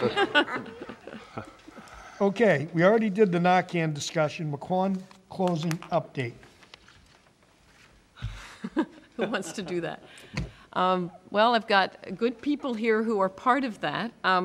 In looking, we've been meeting quite regularly, and our most recent meeting was yesterday, and really looking at how we're going to phase this, what all the aspects of this process are. And clearly, we've been working on this since the beginning of the school year. The most recent meeting was a parent meeting held on October 19th, where we met with parents of students who would be going from the Indian Head School to the Hanson Middle School, and from the McQuon School to the Indian Head School. Bill Tranter, Josh Belvis, Beth Wilcox, Kyle Riley and I were there. Really felt it was very positive. We got answered a lot of questions. Clearly, the move to Hanson Middle School is probably the most stress-free, because the space there, due to reduced enrollment at Hanson Middle School, is a nice wing for the 5th grade. The expense of moving from Indian Head to Hanson Middle for that is not going to be the lion's share of this. Really, now it's answering some technical questions about schedules and report cards and self-contained and those kinds of things. So that's pretty good. In terms of Indian Head School, that's a little bigger nut to crack, because it's the arrangement of the rooms, it's figuring out enough spaces for everyone, it's retrofitting bathroom areas. But we've been working very closely with Beth Wilcox to look at what the floor plan of that is going to look like. As recently as the facilities subcommittee meeting earlier this evening, Ernie talked about where the bathrooms would be, and I think Beth has a pretty solid notion of how the classrooms are going to be arranged, keeping, you know, grade levels together, not spreading them out all over the school. But that's going to be a bigger move, because when we walk through Indian Head, there's a lot of stuff that's been there, and that building is the same age I am. So you collect a lot of stuff in that many years, and there's going to be a lot of cleaning up and things that are going to need to be done. So that's an issue there, and reworking of classrooms. Also, you know, there's lead paint and asbestos and all those things that Indian Head brings with it, but we'll be looking at that. McQuon School is another issue because that's been open since the mid-1960s, and I'm sure there's some original stuff in that building that's going to need to be discarded and moved as well, and it's really getting that done. So we're looking at the logistics of moving, the facilities, things like that. So all of those things are in progress. I know Ernie's going to have dumpsters available after the first of the year for cleaning out some of these things that don't need to be there. We've worked on the moving plans, helping teachers pack up things they don't even want to have at school. So those things are in process. The other piece is the opening of the preschool here at the high school. And Kyle, you want to talk about that? Because you've been real instrumental in it. Which portion do you want me to talk about? Well, how about sort of where we are? Okay. Yep. So Christine did a nice job of describing that in a facilities, finance meeting, I should say. No, facilities. Facilities, yeah.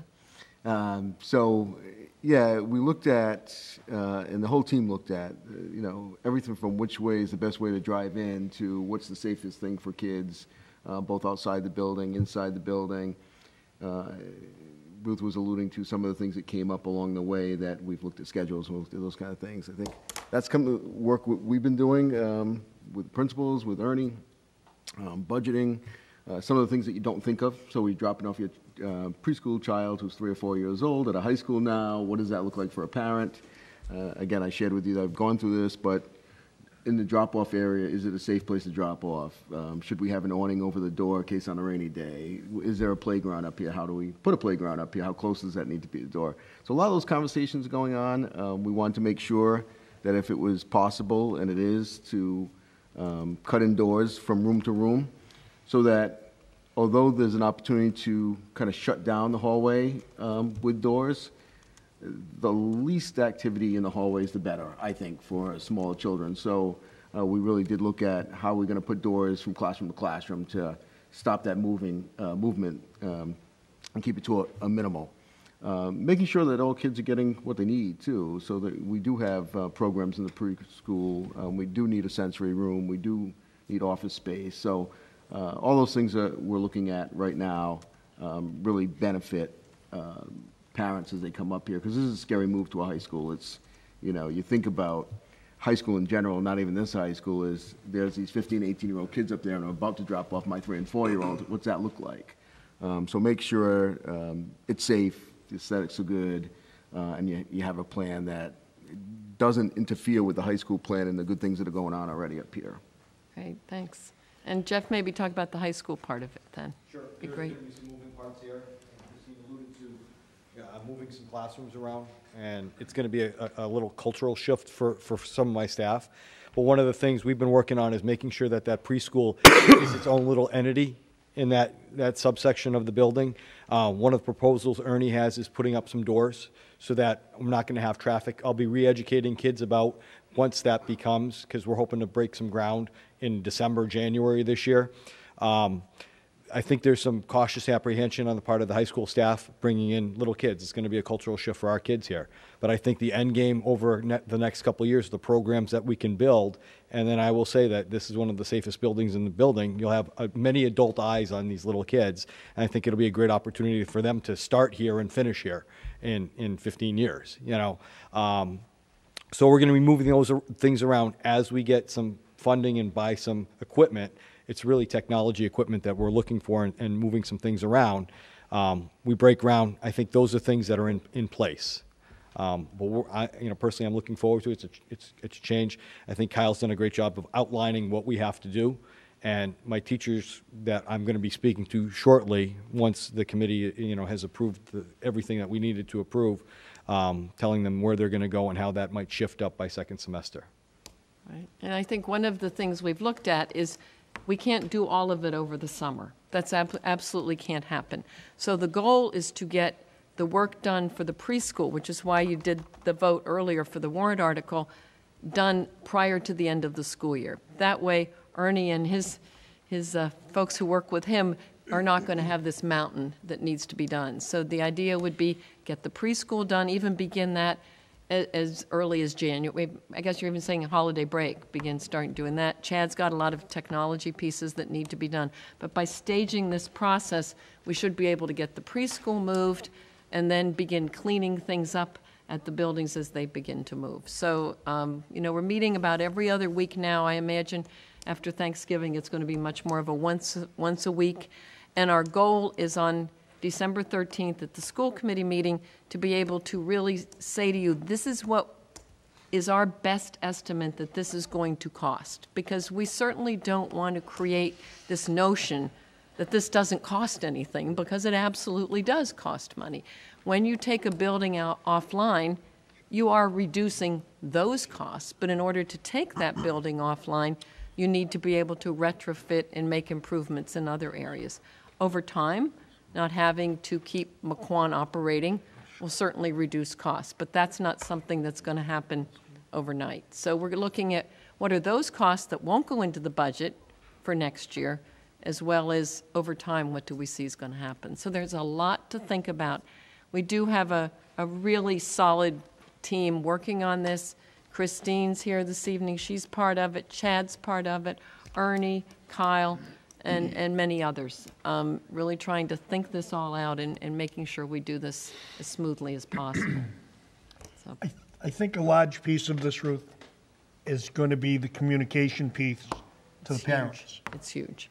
There's some apprehension, there's some nervous parents that we are going to have meetings, posted meetings, yep, to keep the parents in the loop so everybody kind of gets that urgency and knows exactly what's going on. I think that's a giant part of it. Fred? Mr. O'Brien had an idea earlier, brought up. You did. You know, the possibility of starting school after Labor Day, just to give that little extra time. If that became a viable option, what would A, be the latest that we could implement something like that, and B, of course, you'd want to give parents as much heads-up time. Well, you have to vote the school calendar in the spring, but I would hope we can get it done by the end of August, largely because we never know. We've already canceled school one day this year, so that's a real problem, and there's a huge push in the state. I mean, this was from the late commissioner, was to have everyone start in August if you possibly could. I don't think, Ernie, you're concerned that you can't get it all done. Are you, Ernie? No. Hey, look, he's cool. Look at him, he's good. He's fine. A lot of pressure. Look at him, he's as relaxed as he can be. I wasn't so assured with that, no. That wasn't, you know. Ernie's going to be a little I think we'd have to see, and if we'd have to adjust it. We did that when we opened, there was it Hanson Middle? No. I don't know. There was one time we went after Labor Day because we were doing a building project. I'm just thinking way that back. If we were to do it and it made sense to just be proactive and give ourselves that little buffer, you'd also want to let parents know as early as possible so that way they can make their summer arrangements. Clearly you would have to, you know, some of the things we give people off during the year we might not be able to do. So, need to look. Ernie, do you say anyway? Did you want to add anything? No. Okay, you may. You may. Yeah, I do. I think proper planning, and that's what we're doing. There were some questions during the facility subcommittee meeting, you know, the time frame on doing certain things like Indian Head. We're putting some girls' and boys' bathrooms and some staff bathrooms over there that are not there now, but the infrastructure's there. The contractor that we hire, we're going to ask them to a start date and a finish date, just like we've done with the turf field. We've identified that you need to be done at this time, and we press that time. We'll do the same thing at Indian Head. The reason we've asked for the phase-in, the phase one being here at the high school, we have some computer labs that Jeff Simonak said at this time frame, we can change those classrooms over. The notes that I have are January 22nd. So that goal for me during the Christmas break is to get those rooms ready to go by January 22nd.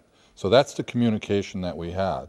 So all of the, you know, when we think of closing of the McQuan, the push for us this summer, after we get the preschool classrooms done here, is to get the Indian Head School up and running. Like Ruth said, the 5th grade to Hanson Middle is a no-brainer. It's moving expenses, and that's about it. But for Indian Head, we're changing the entrance to the doorway where the security, as you come in the front door, that's going to change. So all of that, and I mentioned this to the facility subcommittee today. I sat down the other day.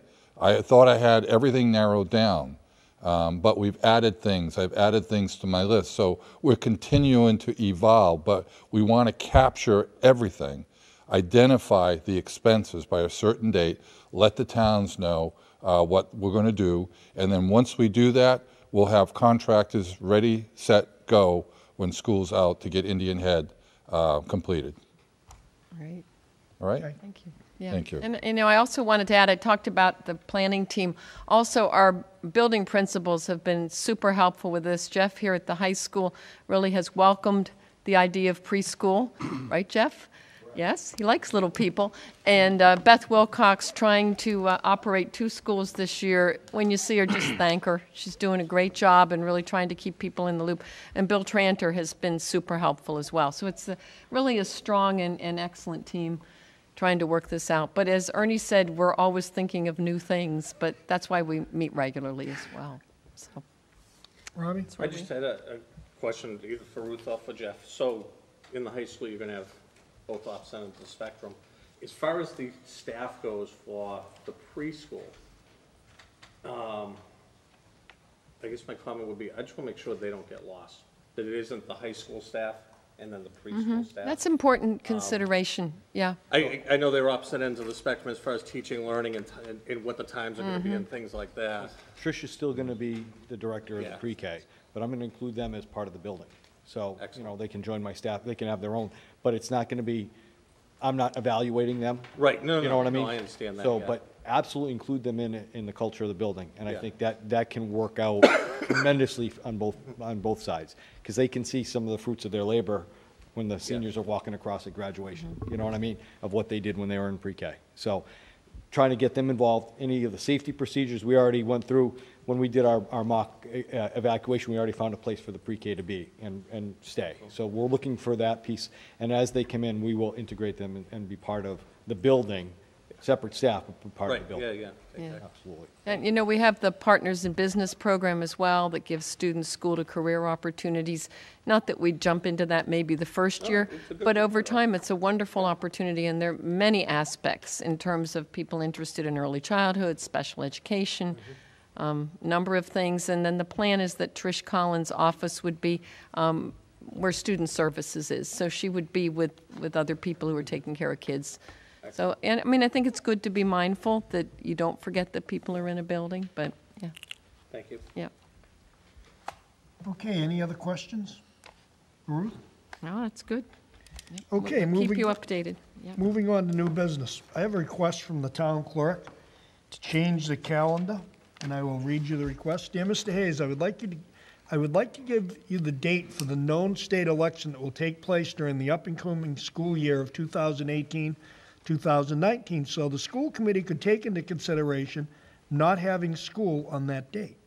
We have to move elections to the Hanson Middle School with the closing of McClellan School. The move has been discussed with both the Director of Facilities, Ernie Sandlin, and the Hanson Middle School Principal, William Tranter. School election date is Tuesday, November 9th, 2018, from 7 a.m. to 8 p.m. It would be greatly appreciated if you and the committee could make this happen. They are asking for us to close school. Now, we cannot just close Hanson Middle School. We have to close the district for the day. It's a calendar change. Does everyone understand that? You can't have Hanson Middle just close and have them go to school one part of another day and have this district not operating. It would mean closing school on Tuesday, November 9th, 2018, the whole district. I'd entertain a motion, and we can go into discussion. So moved. Second. Discussion. We haven't voted Mr. the calendar yet. Mr. No, we Lyman. haven't. Why would we you know. Actually, But yeah. we would incorporate Yeah, this why into the wouldn't we just calendar. take that vote when we In the do our past, and this was with our previous collective bargaining agreements, prior to the recession, Election Day was a full professional development day. And that was really terrific because we were doing it in entire southeastern Massachusetts. So if a teacher was low incidence, like an art teacher, we'd do art things like that.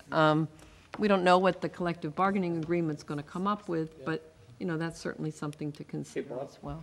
But Unless my Yeah, calendar's Robbie. wrong, November 9th is on a Friday, so are they looking at really November 6th? Yeah. I'm just looking ahead They- at they November have it wrong. 2000. I have November 9th from the town clerk. That's a Friday. It's got to be a Tuesday. It's So November it's gotta be 6th. Tuesday. so they mean that Tuesday, Yeah. I'm sure. Yeah. I kind of like the Friday the 9th. Very good. Yeah, Good luck with that. yeah. What about I think one of the reasons, Kevin, she's asking for this is so she can plan ahead. I know we haven't voted the calendar, but if we vote this in, then she can plan ahead. She gets very, very nervous about Election Day. Right. I've had this discussion whether we've had When it's police details at McQuon School. It's stressful. So that's why she's asking that we consider They it don't so know what far it's in going to advance. be like at Hanson. Right. That's what I think is probably what, they've never done it before. It is not one bit unusual for children to be in school and people voting in schools. I mean, I live in Hingham, happens all the time. They do not close school typically unless it's a major presidential election, and it would be just crazy to do it. But they've done it for years where I go vote at the high school, and high school's going on, or it used to be the middle school. So it's not unusual to do it, but it's not unusual to close as well. So it's really kind of up to you all. 50-50 roll of the dice. Yeah. It extends the school year. So can we stay on that discussion point? So if we were to not close the school, are there security concerns? Oh, well, I don't know. Yeah. I mean, what we've done, we what are the typically have had school at McQuon and voting, unless Right. it's a major Agreed. presidential Yes. election. Hanson Police has been superb in providing security to make sure that no one gets into the building. Kids ate their lunches in the classroom. Clearly, the traffic at McQuon's always a challenge because of the way that parking lot works, but that's been going on for years and years. But Bob's right, we get this request, and, you know, if it's a small primary, if it's like it was a non-election a couple days ago, Do we know where the voting would take place specifically Hanson in and the school? probably be in the gym, I would think. I don't know where else you'd put it. Do you? Hanson Middle, I think what the plan is, and it hasn't been completely, to answer your question, Chris, it hasn't been completely mapped out yet. If you're going to use Hanson Middle, you would close the gate to the main school building. You would use the community end of the building for voting. You probably would walk into the gym. She has many, many booths set up. Yeah. Maybe go to the right, go around, and maybe not come out the back doors, maybe come back in. That's something that, it's up to the clerk. That's her responsibility, and that's how she may do it. I know she changed the flow at McQuon School, because it used to go in, you'd vote, you'd go out the back of the cafetorium, you'd take a left and come back around and come back out the front door. Recently, you go in the front, she's got it all set up, and you come right back out the cafetorium door to the side and go right back to the front parking lot as you vote. So that's the town clerk's thing. Specifically, she's requesting this, and that's why I'm discussing it. What about the primary? In September. Typically, for the smaller elections, they just let it happen. That's what they've done, because it's smaller turnout. And no, mostly it's the major elections that we've gotten the conversations about.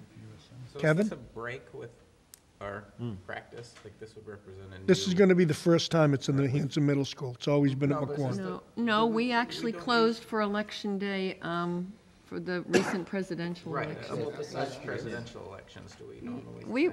We typically have had school, and people aren't too happy with us. I mean, that's what's happened. It is, and yet, you know, life goes on, so I don't know. Robbie? What's Principal Trance's stance on it? Anybody talk? I haven't talked to him about Because it. the only thing I'm thinking about is traffic pattern-wise in there. The traffic's a When you problem. come in, teacher parking is full during the day. The majority of the spaces in the front of that building are full. You go to the next parking lot, buses come out that way. Mhm. So. Parking could be part of the Parking- challenge. Parking's very challenging there. And Yeah, that I may mean, be not the that it's great at challenge. McQuon School either, but 'Cause It's a it's little not more like the open school there. street, but it is It's a little more open. Whereas, yeah, parking's gonna be an issue. Not that I'm expecting huge voter turnouts, but Right, but it could, never know. yeah. When you talk about professional development, could you incorporate it into that day? If we get another one, we don't have enough, we only have 2, and they're the first 2 days of school. We used to have 3 prior to the contract, but that's up for negotiations. But certainly that, if that day's off and that happens, you could put it in. Parent-teacher conferences? Well, you Because could, it's right around that time right now, because parent-teacher conference, half-day today because of parent-teacher. Right. So we're within a couple of days of it. yeah, but, yeah, so it would count maybe as a teacher day, but not as a, Do a half-day. yeah, I don't know if that. I don't know. Makes it easier. yeah. Thinking about the parking, Robbie, I think parking is going to be a problem at that building because the teacher parking takes up the front parking lot Yeah. and part of the side. It's fairly full. Yeah. I mean, And- I would. I think you'd have to look honestly, at I- it. I'd talk to Principal Tranter would. and see what his thought is on it. Would, I have a motion and a second. Would anybody like to make a motion to table this until we talk to Tranter and maybe I get? withdraw the motion. Okay. I'll make a motion to table it. Second. Bob? I have a question. What is the estimated voter turnout? 'Cause I think, is it not the US Senate being voted in that day, the midterm election? Yeah, it's going to be, and it's also So- going to be the millionaire tax. Right, so those Yeah. are 2 big issues, I think, that Yeah. people are going to be focusing on. But- I think it'll be a pretty big election. So, I mean, I don't know anything about how the No, Yancy governor, school you get- operates, governor but, what's that? Get the sales Yeah, tax. that's true. There's a lot going on. Chad? And Hanson. Yeah, it's a big election. The way That that would the, be a topic of the interest. way that the school's set up, I think that it's actually way better than McQuan is now, where they vote, where you could have school because you cordon off that whole end of the building where you're not affecting any of the cafeteria, you're just affecting the gym, so the kids wouldn't be able to use the gym, but coming in that side, that entrance on that end, going through the gym and walking out the back of the gym, you wouldn't affect school at all. I mean, even if there's a large crowd, you have to deal with the parking, but there's such a large driveway and parking lot in the back, all the way wrapping around. I mean, I think it's actually suited probably better than McQuan is, so. And if we you had did looked at it in the past when there were the concerns about the young children in McQuan with the voting. And remember, Ernie, we looked at it for that. Kevin? Period of time. Yeah, I'm fine with tabling, but just for me, I'm fine with closing. I mean, if we know ahead of time that we're not gonna have school day, I'm sure we can make it work in the calendar somehow, so that's just my opinion. Well, even if we don't close, again, if we're able to do half-day parent-teacher conferences or do something else that you're not extending into June. But, I mean, if the I don't know town, if it's an want- option. if, you know, clerk wants to And if we know can't, we can't and- close, that's and fine. is asking for us to make that accommodation, I'm fine with doing it. I mean, no big deal. You want to table, you have a motion to table in a second. We can bring it up at the next meeting. All those in favor? Unanimous, thank you. Sorry, Beth, next meeting. Michelle, can you remember to put that? I do the, yeah. Thank you, thank you. Yeah. Okay. Surplus. Okay, there's no real, is there any letter for surplus, Michelle? Yeah, I think. There is one. Oh, okay, I hadn't Yes. seen it. Who I Okay. thought. Dear Dr. Gilbert Whitner, in anticipation of the 2018 closing for the McQuan School, it will be necessary to surplus outdated materials. Outdated materials such as encyclopedias, old science texts, and reading series no longer used will need to be removed. I respectfully request permission to assess the collection of materials at both McQuan and Indian Head to surplus any outdated materials. Sincerely, Beth Wilcox, Principal. So moved? Second. Discussion? All those in favor? Great. Unanimous. This is a real easy one. Acceptance of gifts. The Hanson PTO recently organized a Booster-thon fun run fundraiser at McQuan and Indian Head Elementary Schools.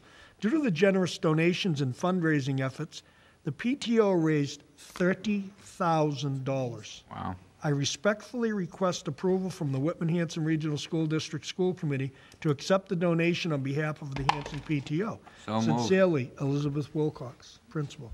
Second. Discussion. What I would like to say to the Hanson PTO is Wow. thank you, What a fabulous fundraiser. Amazing. $30,000. Thank you to everyone on Hanson PTO and everyone that was involved in the Booster-thon fun run. It was, That's awesome. it took the day. It was fun, 'cause I went to all of them, right? Good, good. Yeah, I was at all of them. It was, yeah, the kids enjoyed it. It was Yeah, pretty funny. it was a It was great- very interesting to watch. Yeah. That's incredible. The people that ran it were phenomenal. Yeah. They really were. Yeah. I have a motion and a second. Any further discussion? On accepting 30,000, does anybody got any problem with that? No. All those in favor? Unanimous, thank you. Members of the school committee, State Street Corporation suggests a program in which employees volunteer at nonprofits or charities in exchange for a donation to a program of the employee's choice. Erin Barata, a parent of the McQuon School, has participated in the program, generating a donation of $750. Wow. She wishes to donate the $750 to the McQuon School. I respectfully request approval from the Whitman-Hanson Regional School Committee to accept the donation on her behalf and the State Street Corporation. Thank you to her. That is another fabulous thing. $750,000, a parent coming forward to do that. $750. But I like you having. I was projecting for the next one. Next you know. year, then set the bar high, Bob. Right. But fabulous, just fabulous. Congratulations to Erin. You have I'd you have a motion and a second. Any further discussion? All those in favor?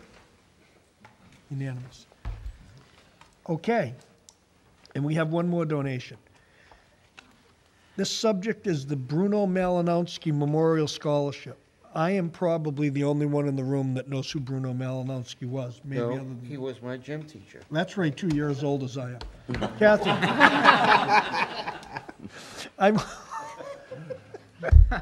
I'm hoping you can help me or point me in the right direction. I'm the executor of my parents' estate. Almost 20 years ago, we established the Bruno Malinowski Memorial Scholarship. My mother, Marie Malinowski, passed away earlier this year. She was also a teacher at Whitman High School 60-plus years ago. In place of my dad's memorial scholarship, I was interested in possibly making a one-time donation of approximately $10,000 to the Whitman-Hanson Regional High School. Would there be any opportunity to help remodel a conference room or a room in the gym or have a small plaque on the wall recognizing my parents? I'm open to other ideas. I appreciate any thoughts, ideas, or help you can provide me. Thank you, Barry Malinowski. Bruno Malinowski was a gym teacher in this district, and he was well respected, tremendously respected, as Mr. Tian was. He was a name. He lived in Abington on Bedford Street. And everybody knew him, and he was a giant hulk of a man, and he was very well respected and very well liked, and I remember him as a gym teacher. The only reason Boyce remembers him is he probably had to stand at the fence a few times because he got a little fresh in gym. But he was a great, great guy. So I would entertain a motion to accept approximately this $10,000. So moved. Second. Any further discussion about Mr. Malinowski's donation? I'm thinking about abstaining. I would think that we would do something appropriate within the gymnasium to recognize. We'll figure it out. We'll figure that out, yeah. I agree with you. And the gym is the perfect place because Mr. Malinowski was a gym teacher. God bless him. He was a great guy. I remember him. I can hear his voice right now. All those in favor? Unanimous. Thank you. I do not have any field trips because I think we did about 15 of them at the last. Subcommittee reports. Warrant Subcommittee. I took care of that earlier on the vote. Policy Subcommittee. We're meeting next week. Facilities and Capital Improvements. Fred? We met earlier tonight. A couple things to go over. First off, with the signage in the property, there have been a couple of instances of horses on school grounds of the past weeks. Mr. Jones ran into a young lady on a horse just Saturday, and I guess there was quite a few of them up here. So we're going to add, as we put up the no dogs allowed sign, to to include no horses allowed on the property as well. So we'll get that moving. The town of Whitman is going to be putting an article onto their special town meeting for the Duval roof to try and add to the monies that they currently have to at least get one phase of that project moving forward. So we can hopefully be plugging the leaks there, or at least starting to. Indian Head, the air handler, has been delivered. It's sitting in the parking lot, and I guess a crane will be there tomorrow morning at 6:30 a.m. to put that onto the roof and get that installed. The high school crosswalks, the poles are in, and the facilities department will be installing those in the near future. Whitman Middle School RTOs, the rooftop units have been shipped, and those are due to arrive next week. I think that's about it. That's good. Any questions for Mr. Small? Thank you, Fred. Legislative update. Yes, nothing currently school-related, with the criminal justice reform is this coming week. Okay. Any questions for Mike?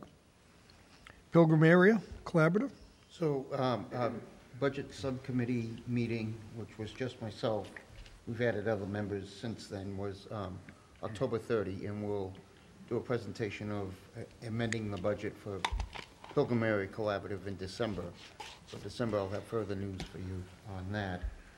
But we did meet last week, a regular school committee meeting, school collaborative meeting. We have mentioned before that the executive director is stepping down next November. She is retiring. We are doing the same search that we did with North River Collaborative, in a sense, and actually we're looking into some of those avenues. The interesting thing is our current chair is interested in the position, so he had to leave the room while we were meeting so we could discuss the sort of starting the discussion of the logistics of that. So we'll be moving forward. We have a very kind of short committee in a sense that one town, Middleborough, had not sent any recognition of a representative as for a letter or anything, and a few of the other members, once in a while, you know, it's a little tough to get to in Pembroke and so forth, so or their schedule's been a little bit complicated. So we're hoping that, and I mentioned it to our vice chair, we can all tie together and just move forward, maybe use a consultant that we used for North River. And other than that, just regular school business for the collaborative. Enrollment's up. We're at 120 students. Any questions for Mr. Boyce? Thank you. Negotiations Subcommittee, we have an executive session to discuss a few things, and we'll be moving forward with that. Regional Agreement Committee, we had to postpone the last regional agreement because we had no school that day because of the bad weather and no power. And some of the gentlemen that are on that committee were traveling from a distance. So we thought it better, and it's been rescheduled. We have a couple of dates. It's Monday. So it's Monday. next Monday, right? It's the 13th. Yeah. At 6 o'clock? right here in the library. Yep. So it's Monday, the 13th Of November, yep. of November, 6 o'clock here in the library for anybody that wants to attend the Regional Agreement Committee. It is an open meeting, open to everyone. Okay. We have to go into executive session to discuss strategy with respect to collective bargaining with the Whitman-Hanson Education Association because an open meeting may have a detrimental effect on the bargaining or litigating position of a public body, and I have so, as the chair declared. Also, to comply with or act under the authority of any general or special law, federal grant and aid requirements for the approval of executive session meetings under Mass General Law, small c, 30A, Section 19A.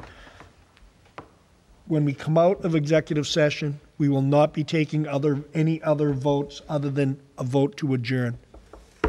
Thank you all. Good night. Night.